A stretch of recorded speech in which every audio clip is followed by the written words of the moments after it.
नमस्कार विद्यार्थियों। तो कल की क्लास में हम गर्भ परीक्षण नमस्कार विद्यार्थियों, कल गर्भ परीक्षण रेक्टल एग्जामिनेशन के द्वारा कैसे किया जाता है उसके बारे में आज हम देखेंगे। उसके बारे में देखा था कि गर्भ परीक्षण के कौन कौन से तरीके होते हैं। पहला हमने देखा कि शारीरिक अवस्था देखकर,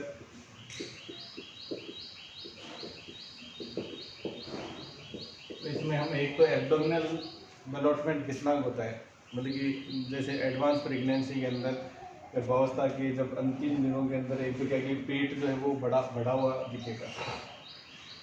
दूसरा जो इम्पोर्टेंट ये है कि अडर का डेवलपमेंट, अडर जो है वो डेवलप हुआ दिखता है आपको, ठीक है।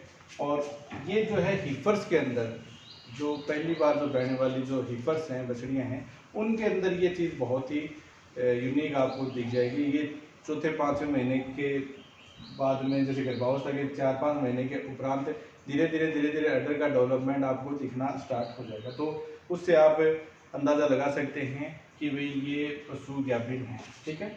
इसके अतिरिक्त जो कोट है,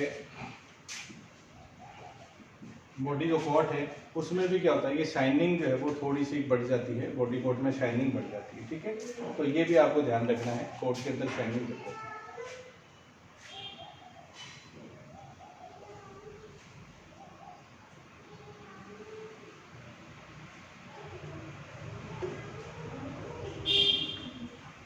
तो पहला ये है कि भाई शारीरिक अवस्था देखिए हम किस प्रकार से। दूसरा और मोस्ट इम्पोर्टेंट जो बड़े पशुओं के अंदर हम देखते हैं, रेक्टल पाल्पेशन के द्वारा। तो इसके बारे में अभी हम चर्चा करेंगे किस प्रकार से रेक्टल पाल्पेशन, ये जो है सबसे इजी, सबसे कन्वीनियंट, सबसे सुगम तरीका है बड़े पशुओं में जो प्रेगनेंसी डायग्नोसिस का, ठीक है। और तीसरा जो है वो हमने देखा था लेबोरेटरी टेस्ट के द्वारा, जिसके अंदर हमने देखा कि यूएसजी करवा सकते हैं, अल्ट्रासोनोग्राफी, एक्सरे, या सीरम प्रोजेस्टेरोन जो है ब्लड के द्वारा सीरम प्रोजेस्टेरोन, उसका लेवल ज्ञात करके भी हम पता लगा सकते हैं, ठीक है। तो यहाँ पे ये जो है उसके बारे में हम देखेंगे रेक्टल पाल्पेशन के द्वारा किस प्रकार से हम प्रेगनेंसी का पता लगा सकते हैं, उसके बारे में हम चर्चा करेंगे।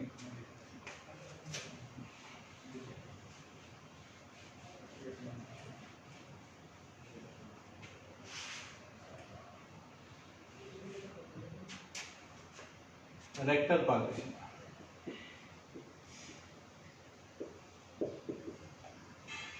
ठीक है। अब देखिए ये पशु है, कोई मादा पशु है, यहाँ पे ये जो है बाहर एनएस है और ये रेक्टम वाला भाग, ये रेक्टम, और यहाँ पे पेल्विक गुहा के अंदर इस प्रकार से रेक्टम के नीचे इस प्रकार से जो जेनाइटल ऑर्गन्स हैं ये व्यवस्थित रहते हैं, ठीक है। इस प्रकार से जेनाइटल ऑर्गन व्यवस्थित रहते हैं। अब सर्वप्रथम हमें क्या करना है, हाथ को लुब्रिकेट करके, हाथ में हम स्लीव पहन सकते हैं, ठीक है, और लुब्रिकेट करके एनएस के थ्रू और कौन से पैसे डाल के एनएस के अंदर जो है एनएस के थ्रू प्रवेश करवाते हैं, हम रेक्टम के अंदर प्रवेश करवाते हैं हाथ को, और फिर रेक्टम में जैसे ही हाथ जाएगा उसके बाद हम ऐसे नीचे की तरफ उसको सर्विक्स को और जनन अंगों को ढूंढना स्टार्ट करते हैं, ठीक है। नीचे की तरफ आपको सर्विक्स जो है वो फील हो जाएगी। सर्विक्स को फील करने के बाद में उसके पश्चात हमें उसी को पकड़े उसको थोड़ा आगे की ओर बढ़ेंगे, यानी इधर से इधर मूव करेंगे, और जो दोनों हॉर्न्स हैं उनकी को विजुलाइज करते हैं, उनको महसूस करते हैं कि दोनों हॉर्न में कोई भी बढ़ा हुआ मिल रहा है या नहीं मिल रहा है, ये देखेंगे, और उसके बाद में ओवेरी तक जाते हैं, ठीक है। तो अब रेक्टल पाल्पेशन के अंदर आप क्या क्या चीजें महसूस करते हैं। सबसे पहला जो है अंडाशय पे अगर अपन देखें, अंडाशय पे अगर आप फील करते हो, अंडाशय को फील करोगे, जो संरचना है अंडाशय, मैं यहाँ पे आपको थोड़ा बड़ा करके दिखा रहा हूँ, ये अंडाशय, यहाँ पे आपको इस प्रकार से एक बड़ी सी संरचना ऐसे उभरी हुई संरचना फील होगी, और वो हार्ड संरचना होगी जिसको हम बोलते हैं कॉर्पस ल्यूटियम, ठीक है। तो ये एक उभरी हुई संरचना जो है, उभरी हुई संरचना कार्पस ल्यूटियम, ये गर्भाशय पे महसूस होती है। जैसे ही 21 दिन हो जाते हैं, 21 दिन के बाद में ये बनी रहती है, और अप टू जब तक प्रसव की स्थिति रहेगी तब तक ये बनी रहती है।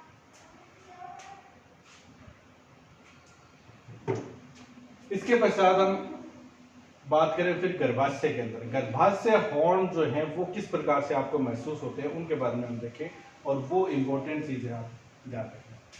तो अब जैसे गर्भाशय के अंदर आपको क्या क्या चीज़ें फील होती हैं। गर्भाशय के अंदर गर्भाशय पे 28 दिन के पश्चात जब आप फील करते हैं, 28 से 30 दिन पर आप फील करते हैं, तब आपको एक एमनियोटिक वेसिकल जो है वो फील होती है। एमनियोटिक वेसिकल, हेलो, हाँ जी, hello, hello, hello,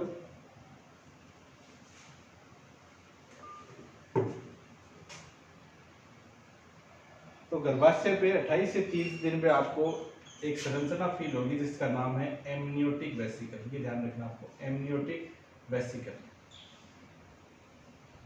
amniotic vesicle ये 28 से 30 दिनों के अंतर्गत आपको फील होती है, एमनियोटिक वेसिकल फील होती है। एक मिनट और बोलना, हेलो, हाँ जी, हाँ हाँ हाँ जी, हाँ अभी मैं क्लास ले रहा हूँ, एक मिनट बाद धन्यवाद नहीं करूँगा। तो ये एमनियोटिक वेसिकल जो है वो यहाँ पे आपको गर्भाशय के अंदर फील होगी, ठीक है। एमनियोटिक वेसिकल क्या है, हमने पढ़ा कि एमनियोन क्या होती है, एक भ्रूणीय झिल्ली का नाम है एमनियोन, और वो एमनियोन जो है वो जब बढ़ जाएगी इसके चारों तरफ, भ्रूण के चारों तरफ, तो यहाँ पे गर्भाशय के जो हॉर्न के लास्ट में यहाँ पे इस प्रकार से एक छोटी सी संरचना आपको फील होगी। और ये कितनी बड़ी होगी, लगभग जितना बड़ा जैसे हमारा एग होता है, अंडा जितना होता है एग, उसके समान। और एग के ऊपर जैसे हम उसका हार्ड कवरिंग हटा दें उसके बाद में जो है वो फील होता है, उस प्रकार से आपको ये संरचना फील होगी। लेकिन इसको फील करने के लिए आपको हमेशा जो है गर्भाशय के अंत तक, गर्भाशय के हॉर्न के अंत तक आपको जाना पड़ता है, ठीक है। तो ये 28 से 30 दिन के अंदर ये आपको एमनियोटिक वेसिकल जो है वो फील हो जाएगी। तो गर्भाशय पे आपको ये संरचना 28 से 30 दिनों के अंतर्गत फील हो जाती है, ठीक है। फिर धीरे धीरे आकार बढ़ता है। हम बात करें 1.5 महीने यानी लगभग 45 दिन पे, ये तो हमने 30 दिन पे देख लिया, उसके 15 दिन बाद में तब क्या होगा, ये संरचना थोड़ी सी बड़ी भी आपको मिल जाएगी। और जो ग्रेविड यूट्रस यानी जिसके अंदर प्रेगनेंसी होगी वो थोड़ा सा इस प्रकार से आपको बढ़ा हुआ मिलेगा। जो ग्रेविड यूट्रस है वो आपको थोड़ा सा, जो नॉन ग्रेविड है वो तो उसी प्रकार से उसी शेप में मिलेगा आपको, नॉन ग्रेविड यूट्रस तो, और जो ग्रेविड यूट्रस है वो थोड़ा सा इस प्रकार से बढ़ा हुआ ऐसे मिलेगा, ठीक है। दोनों के अंदर आपको असममिता मिलती है, जो हॉर्न है उनमें असममिता यानी एसिमेट्री, एसिमेट्री इन यूट्राइन हॉर्न। जो गर्भाशयी हॉर्न है वो एक जो हॉर्न है वो थोड़ा बड़ा मिलेगा आपको, और दूसरा हॉर्न जो एक्चुअल जो साइज है उससे छोटा मिलेगा। जिस हॉर्न के अंदर प्रेगनेंसी होगी उसको हम ग्रेविड यूट्रस बोलते हैं, वो थोड़ा सा क्या मिलेगा, बढ़ा हुआ मिलेगा, और दूसरा हॉर्न क्या मिलेगा आपको, छोटा मिलता है। तो 45 दिन के ऊपर ये आपको संरचना जो वो महसूस हो जाती है, ठीक है। 45 दिन में ये संरचना आपको महसूस हो जाएगी। इसके पश्चात देखिए आप और क्या 45 दिन के ऊपर आपको फील होता है।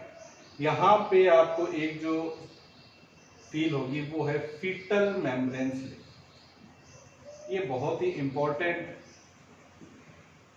जो बिंदु है, फीटल मेम्ब्रेन स्लिप। ये क्या होती है, फीटल मेम्ब्रेन स्लिप क्या होती है। फीटल मेम्ब्रेन यानी भ्रूणीय झिल्लियां, जैसे ही आप इसको पकड़ के इस प्रकार से छोड़ेंगे, आप यूट्रस को इस प्रकार से पकड़ेंगे, देखिए ऐसे पकड़ेंगे इस प्रकार से, तो आपको ऐसे आपके हाथ से ऐसे मेम्ब्रेन जो है वो स्लिप होती हुई फील होंगी। और ये जो मेम्ब्रेन है जैसे दो बार छूटेंगी, एक बार तो क्या होगा, अंदर की जो है मेम्ब्रेन से फीटल मेम्ब्रेन वो स्लिप हुई है, और दूसरी बार क्या होगा, यूट्रस। तो इसको बोलते हैं डबल मेम्ब्रेन स्लिप या फीटल मेम्ब्रेन स्लिप। तो ये फीटल मेम्ब्रेन आपको जब फील हो जाएंगे इसका मतलब अंदर फीटस है। फीटल मेम्ब्रेन तभी बनेगी जब क्या होगा, ठहरा हुआ होगा। तो गर्भावस्था के दौरान ही आपको फीटल मेम्ब्रेन स्लिप जो है वो फील होता है। अन्यथा आप नॉर्मल जो हॉर्न के अंदर, नॉन ग्रेविड हॉर्न के अंदर अगर आप देखोगे तो उसमें आपको फीटल मेम्ब्रेन स्लिप फील नहीं होती है, ठीक है। तो ये फीटल मेम्ब्रेन स्लिप आपको फील हो जाएगी। ठीक है। तो ये आपको दोनों चीजें फील जो है वो होती हैं। फिर उसके बाद में क्या है, जैसे जैसे लगभग 60 डेज के ऊपर अपन बात करें, 60 दिन पर, 60 दिन पर क्या होगा, ये थोड़ा सा और बढ़ा हुआ मिल जाएगा आपको इस प्रकार से, और बढ़ा हुआ मिल जाएगा। फीटल मेम्ब्रेन स्लिप होगी, हॉर्न में असममितता ये फील होगी, और इसके अलावा जैसे फ्लक्चुएशन फील होगा, फ्लक्चुएशन ऑफ फीटल फ्लूइड। ये क्या होता है, जैसे ही आप इस संरचना को फील करेंगे, अंदर आपको क्या है कि ऐसे बैलून जैसा, गुब्बारा जैसे फूला हुआ, वो पानी से भरा हुआ वैसे फील होगा। और गुब्बारे को आप जैसे हिलाते हैं तो अंदर जो पानी भरा हुआ हिलता है, वैसे ही संरचना आपको हिलती हुई फील होती है, उसको हम बोलते हैं फ्लक्चुएशन। तो ये आपको फील हो जाएगा एक हॉर्न के अंदर, जैसे आप फील करेंगे ये चीजें आपको फील हो जाएंगी, ठीक है। इसके बाद में आप देखें, लगभग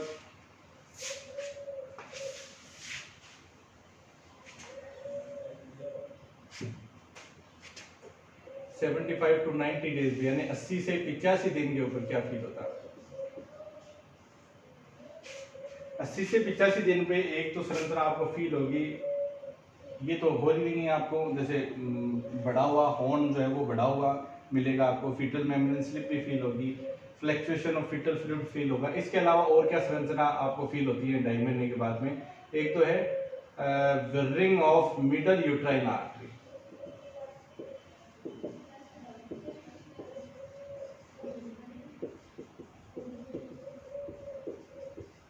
अच्छा, तो हमने जब एनाटॉमी में पढ़ाई कि भाई गर्भाशय को जो मुख्य जो ब्लड सप्लाई करने वाली जो आर्टरी है उसका नाम है मिडल यूट्राइन आर्टरी, और ये जो है दोनों पेल्विक जो बोन्स है उनके सारे नीचे आती है और गर्भाशय को ब्लड सप्लाई जो वो करती है, ठीक है। अब जिस हॉर्न के अंदर ब्लड सप्लाई, जिसमें हॉर्न में गर्भ ठहर गया, उसमें ब्लड सप्लाई क्या होगी, बढ़ जाएगी, ठीक है। तो यहाँ पे जैसे ये साइड में, यहाँ से साइड से इस प्रकार से जो मिडल यूट्राइन आर्टरी आ रही है वो क्या हो जाएगी, ब्लड सप्लाई बढ़ने के कारण क्या हो जाएगी, मोटी हो जाएगी। और ये जो है आप उसको फील करोगे तो उसके अंदर जैसे रक्त का प्रवाह, आपको बहुत तेजी से रक्त का प्रवाह और ज्यादा वॉल्यूम के साथ में फील होगा, उसको हम क्या बोलते हैं, ब्रीथिंग, या इसी का एक दूसरा हम कह सकते हैं, इसमें क्या फील हो जाएगा आपको, फर्मिटस। क्या फील हो जाएगा, फर्मिटस। तो ये 80 से 85 दिन पर आपको फील होता है। इसके अतिरिक्त एक संरचना और फील होगी जिनको हम बोलेंगे प्लेसेंटम। प्लेसेंटम क्या है, ये जब, ये तो दूसरा वो हॉर्न हो गया, और ये आपको थोड़ा सा इस प्रकार से बढ़ा हुआ मिलेगा। इसकी ऊपर जैसे जैसे छोटे छोटे जो हैं आपको गोल गोल कोटिलिडन्स और कारंकल्स का जो समूह होगा वो आपको बाहर से फील हो जाएगा, यानी ये जो कोटिलिडन्स और कारंकल्स हैं इनको सम्मिलित रूप से हम कहते हैं प्लेसेंटम। तो ये प्लेसेंटा जिससे जुड़ी रहती है वो आपको गर्भाशय के ऊपर इस प्रकार से गांठों के रूप में आपको फील हो जाएंगे, ठीक है। तो जैसे आप इस गुब्बारे नुमा संरचना को छू कर देखोगे, आपको छोटी छोटी गांठें सी इस पे फील हो जाएंगी, जिनको हम क्या कहेंगे, प्लेसेंटम। तो ये प्लेसेंटम आपको फील हो जाते हैं, ठीक है। फिर हम बात करें 4 मंथ, 4 महीने के लगभग, 4 महीने की प्रेगनेंसी में आपको फिटस फील होना शुरू हो जाता है। फिटस है वो फील होने लगता है। 4 मंथ की प्रेगनेंसी के दौरान आपको जो फिटस है वो फील होने स्टार्ट हो जाता है, वो फील होने लगता है, ठीक है। 4 महीने की प्रेगनेंसी के दौरान फिटस जो है वो फील होने लग जाता है। इसके बाद में क्या होता है, लगभग 3 से 4 माह की प्रेगनेंसी में जैसे ये पेल्विक गुहा से नीचे की तरफ ऐसे लटकने लग जाता है, ये इस प्रकार से ऐसे नीचे आ जाएगा, ये जो है वो नीचे आ जाएगा, और धीरे धीरे इसका आकार यहीं बढ़ता है, ठीक है। 5 महीने पे इस प्रकार से यहाँ इतना बड़ा हो जाएगा। फिर इसकी जो हॉरिजॉन्टल ग्रोथ है वो होने लग जाती है। तो इस प्रकार से 3 से 4 माह के बाद में इस स्थिति में आप देखते हो तो आपको क्या फील होता है, डिसेंट ऑफ यूट्रस, यानी यूट्रस का उदर गुहा में नीचे की ओर उतर जाने को क्या बोलते हैं? Descend of uterus. तो ये डिसेंड ऑफ यूट्रस आपको फील होता है, जो फिटस है वो नीचे की तरफ लटकने लग जाता है और उदर गुहा में नीचे की ओर जाने लग जाता है। ठीक है, इसके बाद में ये लगभग 5 माह के पश्चात इसकी जो है इस प्रकार से हॉरिजॉन्टल ग्रोथ होने लग जाती है। इस प्रकार से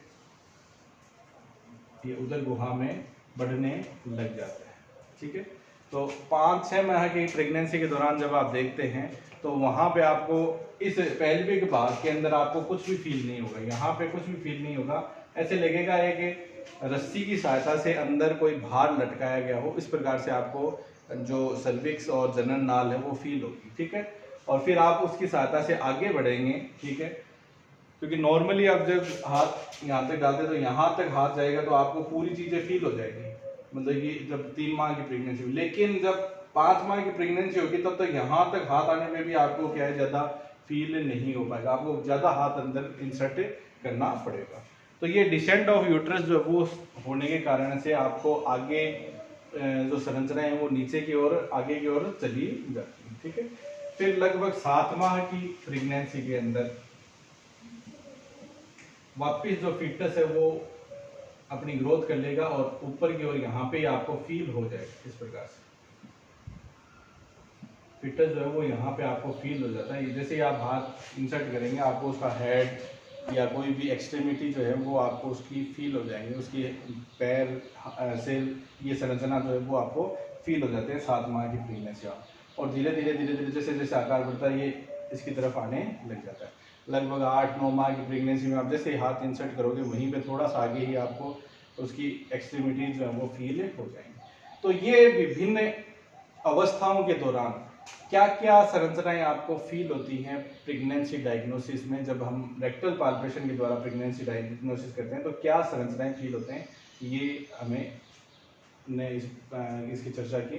तो उसमें एक बार दोबारा से मैं आपको बताना चाहूँगा कि लगभग गर्भाशय के अंदर क्या क्या परिवर्तन आपको दिखाई देते हैं। पहला तो हमने अंडाशय में देखा था, अंडाशय पे क्या मिलेगी, 21 दिन के पश्चात आपको सीएल बनी हुई मिलती है। ठीक है, सीएल एक हार्ड संरचना है। उसके बाद में हम गर्भाशय की बात करें तो गर्भाशय में आप 28 दिन के बाद में आप देखते हैं 28 से 30 दिन के दौरान तो आपको गर्भाशय पे एमनियोटिक वेसिकल, गर्भाशय जो हॉर्न है उसके बिल्कुल अंत के अंदर आपको एमनियोटिक वेसिकल जो है वो फील होती है। एमनियोटिक वेसिकल अंडे के समान संरचना, अंडा जितना बड़ा होता है मुर्गी का अंडा उतनी बड़ी संरचना होती है और ये आपको लगभग फील होगी कहाँ पे, गर्भाशय हॉर्न जो अंत में खत्म हो रहे हैं, एक साइड के जो गर्भाशय हॉर्न जिसमें प्रेगनेंसी बनी हुई है उसमें अंत के अंदर ये फील हो जाती है। ठीक है, इस समय जब भी आप प्रेगनेंसी डायग्नोसिस करें तो उसका ये ध्यान रखना आपको 28 से 30 दिन पर कि आपको ज़्यादा वाइगसली उसको छेड़खानी उसके साथ में नहीं करनी है, अन्यथा क्या होता है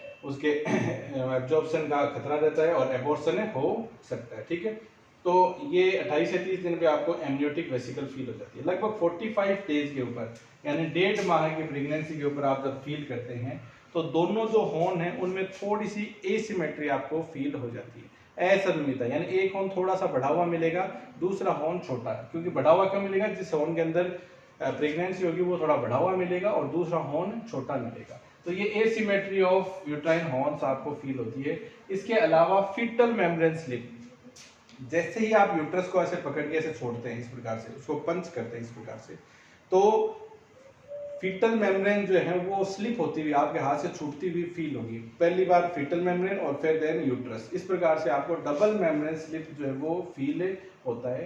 किसके बाद में, लगभग 45 डेज के बाद में ये आपको फील होने लग जाएगा और ये बहुत ही इंपॉर्टेंट लक्षण है फीटल मेम्ब्रेन स्लिप। ये कंफर्म प्रेगनेंसी को दर्शाएगा। क्यों? क्योंकि फीटल मेम्ब्रेन तभी बनेंगी जब क्या होगा, अंदर फीटस है यानी गर्भावस्था बनी हुई है, उसी समय फीटल मेम्ब्रेन बनती है। लगभग 60 माह की प्रेगनेंसी के दौरान अगर बात करें हम तो इस दौरान भी ये चीज़ें फील हो ही नहीं है, एसिमेट्री, फीटल मेम्ब्रेन स्लिप, और साथ ही साथ जो गर्भाशय है वो थोड़ा बढ़ा हुआ और उसका आकार गर्भाशय होने का बढ़ जाता है और वो फूला हुआ, जैसे गुब्बारा, पानी से भरा हुआ गुब्बारा जैसे फूला हुआ मिलता है वैसे संरचना मिलेगी।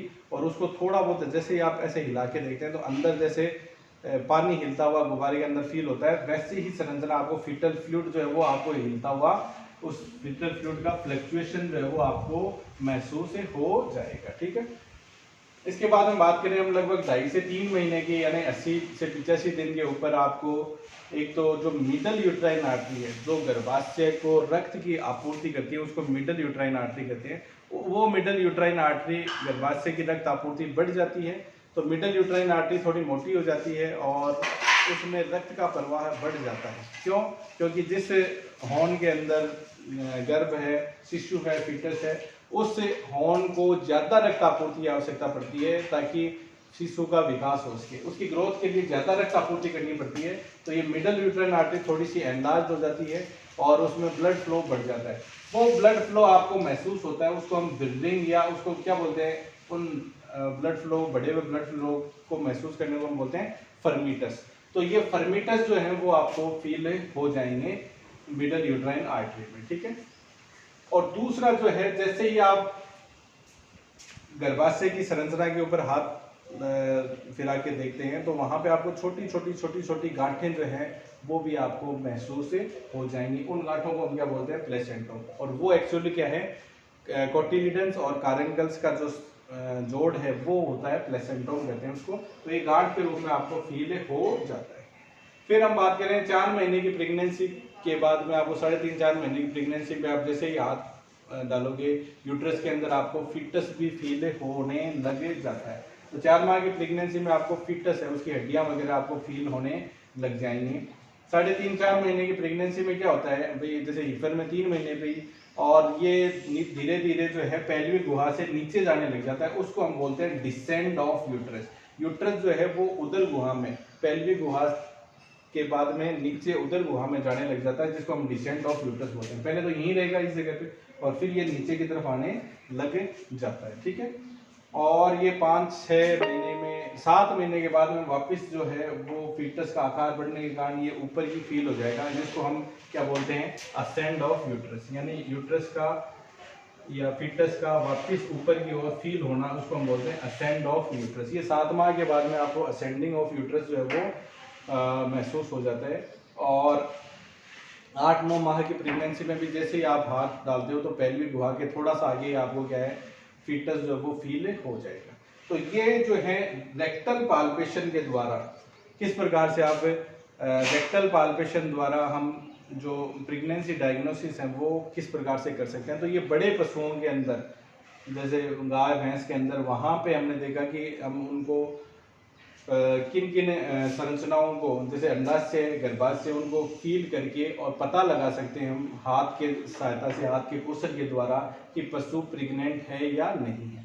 और ये जो तरीका है वो एक इजीली, सुगम जो है, हम कहीं पे भी फील्ड कंडीशन में भी ये तरीका जो है वो अपना सकते हैं और बहुत ही सुगम है, सस्ता भी तरीका है और फील्ड कंडीशन में एप्लीकेबल तरीका है। तो ये तरीके जो हैं हम फील्ड कंडीशन में, इसके द्वारा हम बड़े पशुओं के गर्भ की जांच की जा सकती है इसके द्वारा। ठीक है,